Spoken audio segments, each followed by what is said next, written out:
Olá pessoas, bem-vindos e bem-vindas ao Vivs. Eu sou a Vivi Maurei e nesse podcast compartilho algumas reflexões sobre livros, filmes e séries, cultura pop, tudo que não consigo colocar no Substack. Além de falar um pouco sobre a vida como imigrante brasileira vivendo em Portugal.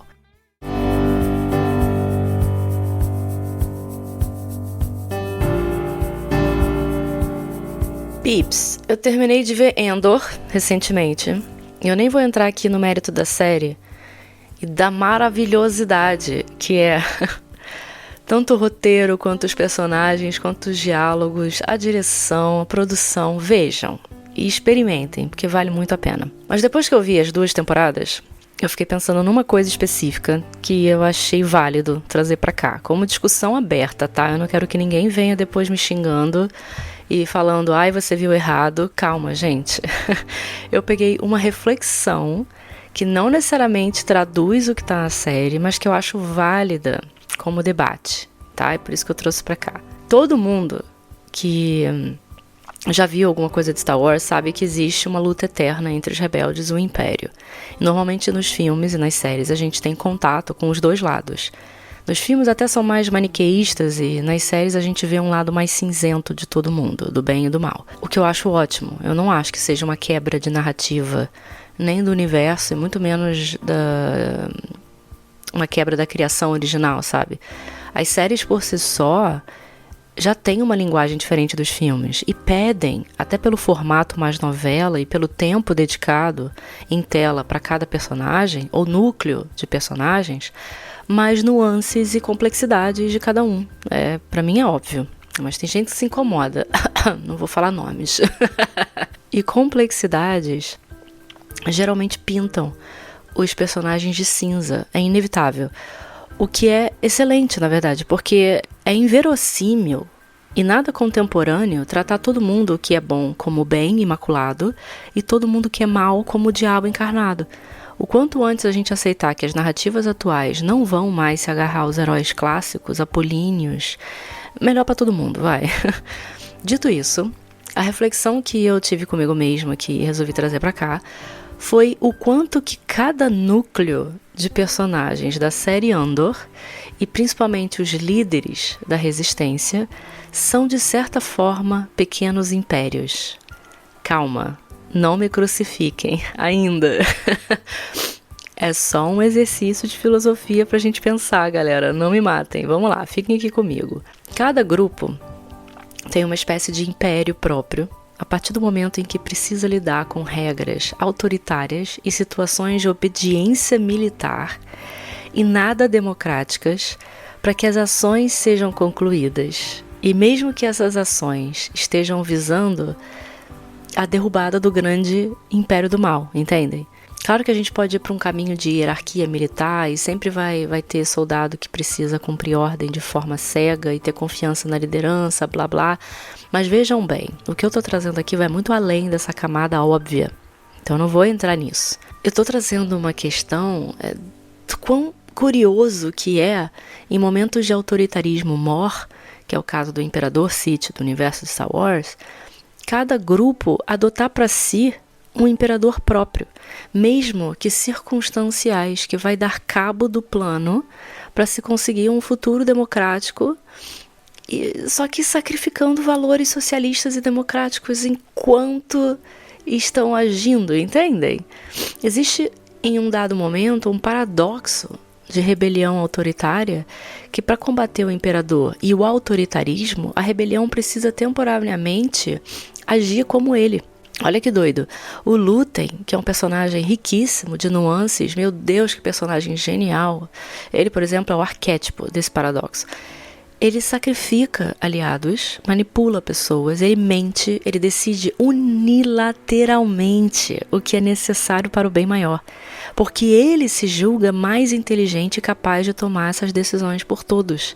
Que é basicamente, gente, o que Anakin fala lá no Guerra dos Clones para Padmé. Ele fala assim, por que não uma monarquia? Monarquia não, uma ditadura. Uma ditadura, pelo menos o cara pensa o melhor para todo mundo, toma decisões e ninguém precisa falar nada, né? Porque o cara sabe melhor, ele vai ditar por todos. É basicamente esse pensamento. O Lúthien, dentro ali de um pequeno império, toma decisões unilaterais que ele acha que é necessário para o bem maior, porque ele se julga mais inteligente e capaz de tomar essas decisões por todas. Tem um monólogo dele num dos episódios que é a coisa mais linda. Ele manda I burn my decency for someone else's future. I burn my life to make a sunrise that I know I would never see. Cara, é total cinzento. É espetacular. Nesse momento, ele é o imperador da resistência. O espelho ético invertido daquele contra quem combate, sabe? E é esse espelho invertido que me fascina tanto nessa série. E, né, nessa série, porque eu ia falar nas outras séries Star Wars, mas vamos combinar que essa é a única série decente das últimas coisas que Star Wars da Disney tem feito com Star Wars. E não é só o Lúthien.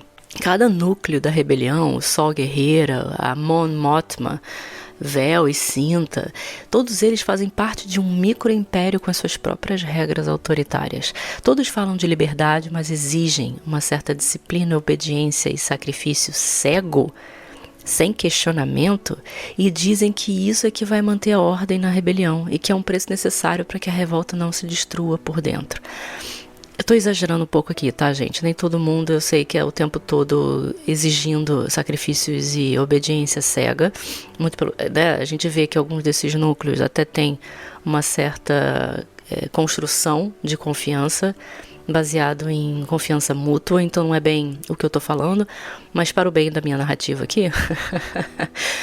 Tentem entender o que está por trás dessa conversa. Enfim, é uma reflexão política muito interessante, de que toda revolução, se não se organiza, se dissolve. Mas ao se organizar demais, entre aspas aqui, arrisca tornar-se aquilo que combate. Né? Não estou dizendo que isso é uma coisa correta ou certa, é só uma reflexão. Mas eu pensei logo em Júlio César, ou como a gente viu em Jogos Vorazes, trocar 6 por meia dúzia, né? E eu não estou nem dizendo que esses micro-impérios são aceitos de forma leviana. Eu acho que às vezes, como eu falei, podem até ser circunstanciais, mas mesmo as micro-rebeliões em relação a esses micro-imperadores acabam por se conformar, porque afinal eles têm uma causa, um ideal por trás disso tudo, uma noção de liberdade no futuro que valida essa confiança cega do presente, entende? Só que é um mecanismo muito parecido ou igual ao do Império. Enquanto um soldado, de um lado, executa ordens sem entender o todo, em defesa da ordem, o outro executa também sem entender o todo, em busca da liberdade. Ambos usando os mesmos meios, controle, sacrifício e hierarquia. Mas aí, gente, se terminasse aqui a discussão, nem teria tanta graça. Ainda que eu não tenha respostas certas, o que eu esteja falando aqui é um bando de balela só para refletir. A ironia disso tudo, e de uma grande valia para a série, que eu considero pelo menos, é que o Cassian Andor, o protagonista, ele é um personagem caótico, que não serve a nenhum desses propósitos. A nenhum dos lados, se a gente quiser colocar de forma bipolar aqui. Ele não tem a ideologia dos outros, pelo menos não de início, isso vai sendo construído e mesmo assim questionável até o fim. Ele é um sobrevivente das circunstâncias e acaba se tornando o elemento crucial para que o micro-império, em que ele faz parte da rebelião, né, seja questionado e repreendido. E é esse caos na ordem e no autoritarismo do lado rebelde, eu diria, às vezes até amoral, é que gera o motor da verdadeira mudança nessa bodega toda. E eu nem acho de verdade que seja o caso de Star Wars, de forma geral, tá, gente? Eu trouxe aqui pela reflexão, que eu acho bem legal, como eu já falei, vou repetir, para que não me crucifiquem, porque alguns personagens são tão cinza nessa série que me fizeram questionar sério o limite de uma rebelião em busca da libertação e o quanto os personagens estão dispostos a agir como um imperador para derrubar o seu poder. E o que isso significa em termos morais, para a sociedade ou para mim também.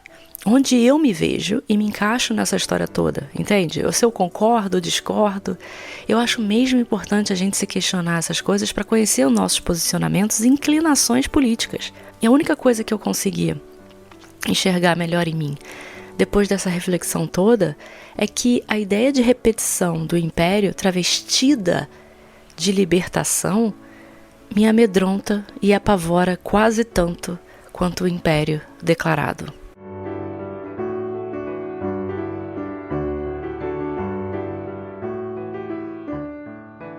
Eu brinquei aqui porque tem um amigo que a gente estava discutindo o Andor outro dia e ele muito bem colocou que o fato dos filmes serem maniqueístas é um bem e um mal, e isso não é questionável, e a série trazer lado cinza de todos, seja de pessoas do lado do Império, seja de pessoas do lado da rebelião, você quebra um pouco a narrativa de que a rebelião são heróis que acabaram com o Império de uma forma, mas que a gente agora questiona esse heroísmo, principalmente ali no episódio 4 e 5, quando a rebelião mata uma cacetada de gente quando destrói uma nave, né? E aqui, porque uma coisa é você mostrar isso num filme de uma forma maniqueísta, eles fizeram pelo um bem maior, não mostra exatamente ninguém morrendo, a não ser os soldados do mal,